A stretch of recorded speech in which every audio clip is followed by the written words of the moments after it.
Krafty friends. I've not posted in a while, so I'm very happy to be posting this video. Everywhere I go, I'm reminded Christmas is just around the corner. So I decided to make some Christmas cards.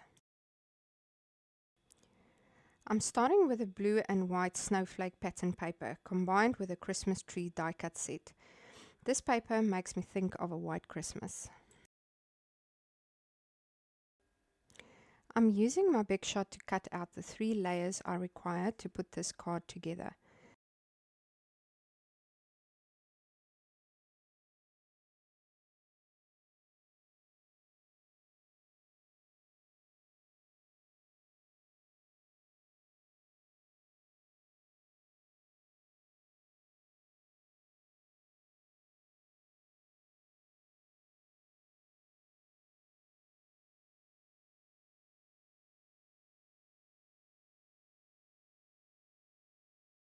The last layer, I'm adding some Salty Ocean Distress Oxide to use as a masking layer.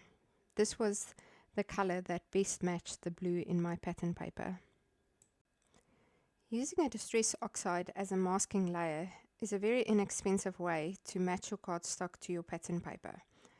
I used a small piece of low-tack tape to make sure I don't get any fingerprints on my card. I'm using art glitter glue to stick the first layer together. This is a super fine nozzle that helps with those small areas. Don't work too slow as this is a quick drying glue.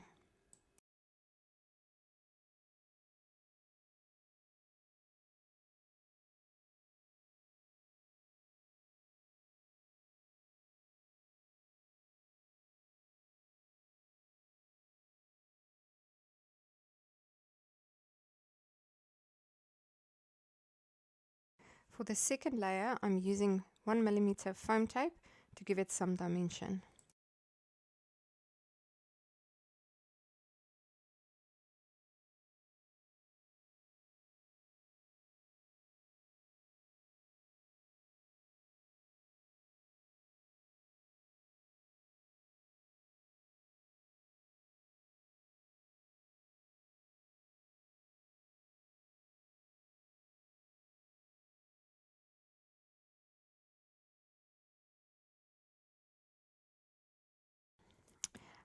I'm using the same pattern paper for my card base, and it is a 4 1/4 inch by 5 1/2 inch, and my card panel is just a 1/4 inch smaller, so I have a very small border.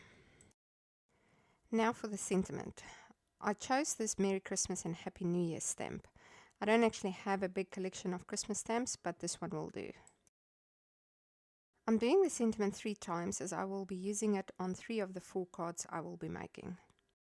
When using my stamping platform, I find it helps a lot putting an extra piece of cardstock behind the one you are stamping on. This gives me better results.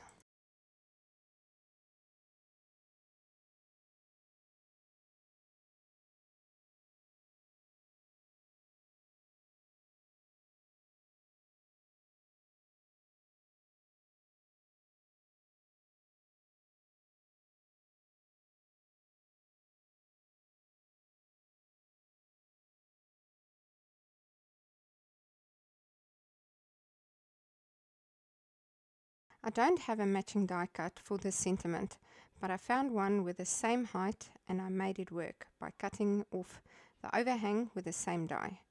You'll be surprised how many die cuts you can use on stamps that are not part of a set.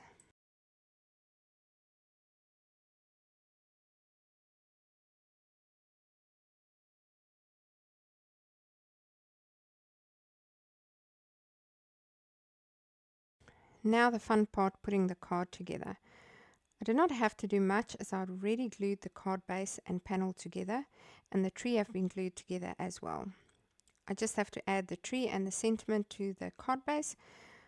I was not sure if I should add the sentiment at the top or bottom. I decided it looks best at the top.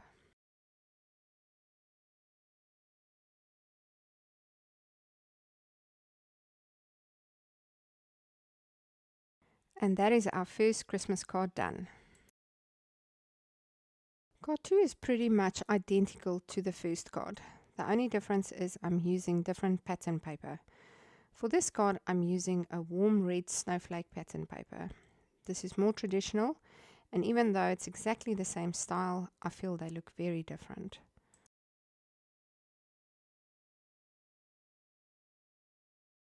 If you've got this far, thank you for watching. And if you feel you are getting value from this video, please like and share my video, subscribe, and hit the notification bell to be notified when new content is uploaded. And also let me know which part of the world you are watching from.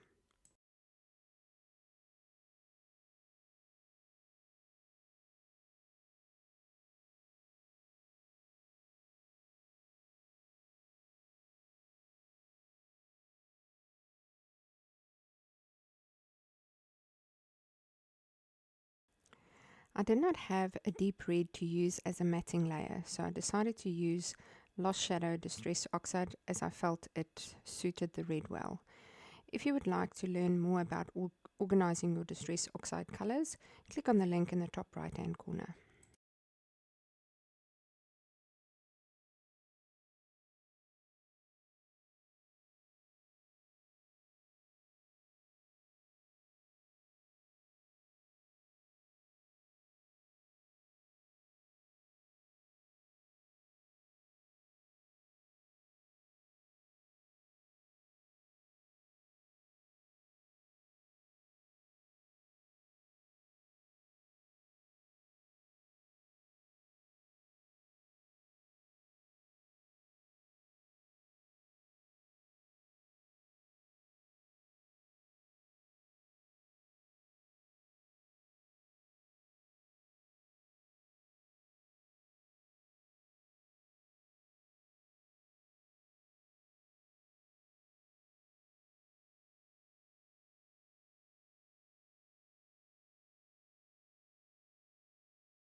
Let me know in the comments which is your favorite, the blue and white or the red and white.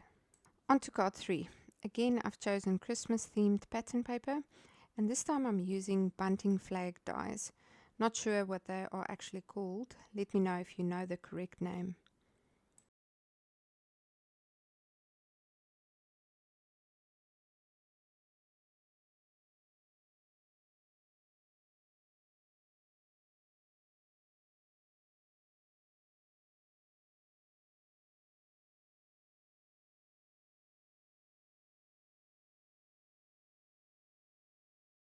I've chosen this beautiful bauble stamp and matching die for this card. If my stamps are new, I always give it a good rub before use for a better impression.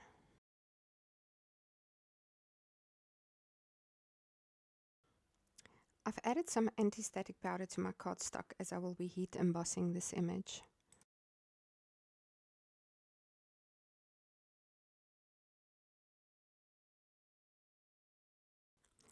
I'm using clear superfine embossing powder from Ranger. I'll be painting this bauble with Distress Oxide, and by embossing this image, it gives the image raised lines, which makes it so much easier to paint, and you don't go over the lines that easily.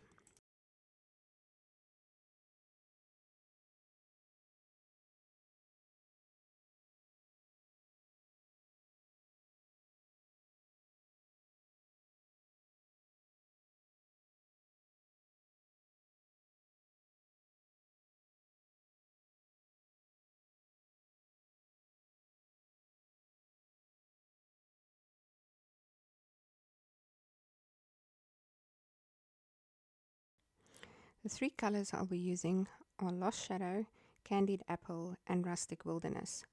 I absolutely love painting with Distress Oxide. It is just so super easy and very therapeutic.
I decided to use a different sentiment for this card, but looking back now at how the card turned out, I would have probably used a different one. You'll see what I mean in a bit.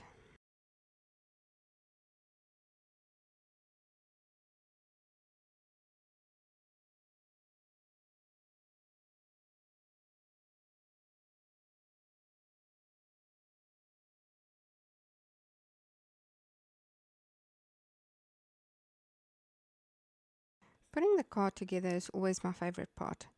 As you will see, once the card is fully assembled, the sentiment turned out too big for this space. I should have used a smaller one, possibly the same one I used on the other cards. Do you agree? Let me know in the comments below.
And that is our third card done. Let me know what you think.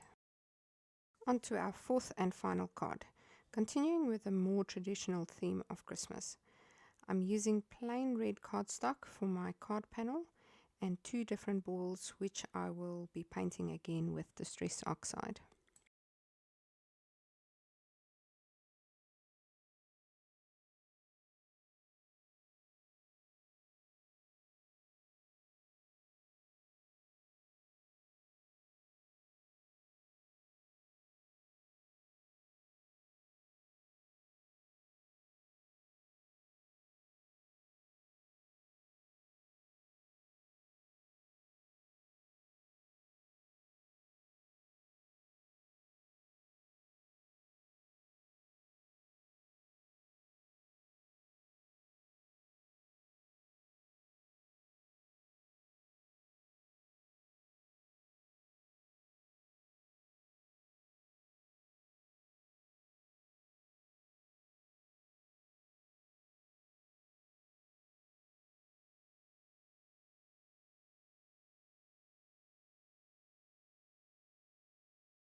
As I've mentioned before, painting these images are very therapeutic.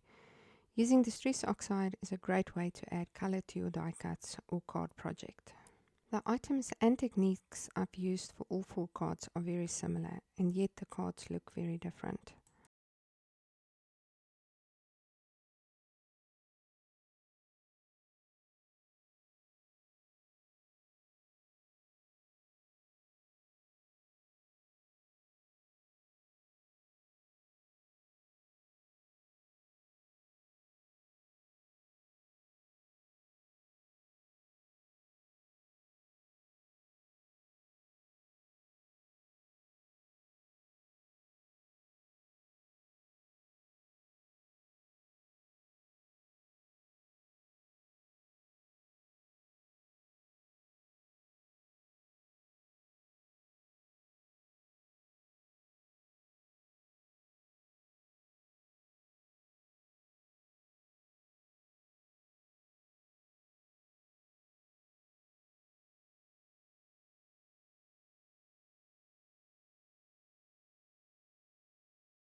I hope these cards have inspired you to make some of your own Christmas cards.